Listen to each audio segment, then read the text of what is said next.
গেল সোমবার ব্যাংকে জমা দিতে যাওয়ার সময় ময়মনসিংহের হালুয়াঘাটের নাগলা বাজারের এক ব্যবসায়ীর 12 লাখ টাকা ডাকাতি হয়।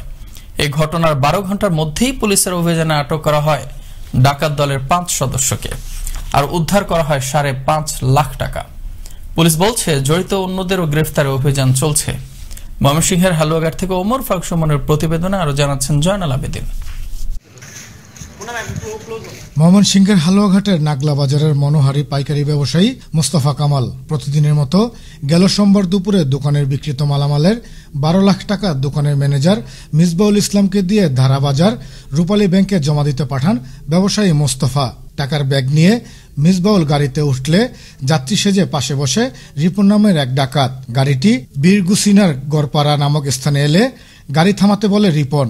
এ সময় পূর্ব পরিকল্পিতভাবে উৎপেতে থাকা 2টি মোটরসাইকেলে করে আসা 5 থেকে 6 জনের একটি ডাকাত দল মাহেন্দ্র গাড়ির ভিতরে বসা মিসবাউলের হাতে চাপাতি দিয়ে আঘাত করে ছিনিয়ে নিয়ে যায় টাকার ব্যাগ। থেকে আর কি মাহেন্দ্র গাড়িতে উঠি, তখন আমার পেছনের সিটে আর কি যে লোকটা আর কি রিপন নামে আছে, পরে আর কি ওই যে পিছনের সিটে বসছে। ঘরপাড়া আসার পরে এনে বলতেছে যে ভাইয়া গাড়ি থামান। ও আর কি নামতে চাইছে। ও নামার সাথে সাথে আর কি সামনে যে 2টা মোটরসাইকেল আছে, ওই মোটরসাইকেলে আপনার 3 জন লোক আছেন। 2 জনে আর কি ব্যাগটা আমার কাছ থেকে টাইনা নিয়ে আর কি সিরা নিয়ে গেছে। আর কি ডেন্ডি গুলা যে আছেন ব্যাগের, ওই হাতাগুলা সিরা চেন লাগানো আছেন, ব্যাগটা নিয়ে গেছে, বুঝছেন।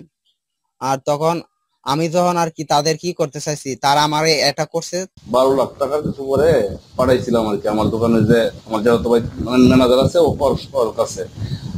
সে মাহেন্দ্র গাড়িতে আসার পথে ঘরপাড়া নামক একটা স্থান আছে, ওই জায়গাতে 2টা মোটরসাইকেল নিয়ে ছিনতাইকারী দল ওর গাড়িতে অ্যাটাক করে। এই ঘটনা ঘটার 12 ঘন্টার মধ্যে অভিযান চালিয়ে রেজিস্ট্রেশনবিহীন একটি মোটরসাইকেল ও ডাকাত রিপন সহ 5 ডাকাতকে আটক করে হালুয়াঘাট থানা পুলিশ।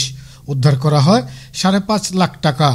কিন্তু জব্দ করা মোটরসাইকেলের প্রকৃত মালিকের সন্ধানে অভিযান চলছে বলে জানায় পুলিশ। এছাড়াও জড়িতদেরকেও আটকের চেষ্টা অব্যাহত রয়েছে বলে জানায় থানা পুলিশ। জামালপুর, ত্রিশাল, ভালুকা, ময়মনসিংহ সহ বিভিন্ন জায়গায় অভিযান দিয়ে আমরা সে রাত্রের মধ্যেই আমরা আরো বাকি 4 জনকে আমরা অ্যারেস্ট করি এবং 5,53,500 টাকা আমরা উদ্ধার করি।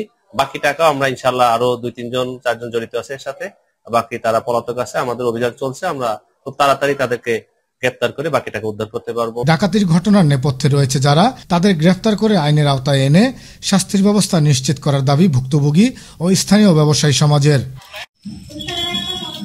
জয়নাল আবেদিন, আনন্দ টিভি, ন্যাশনাল ডেস্ক।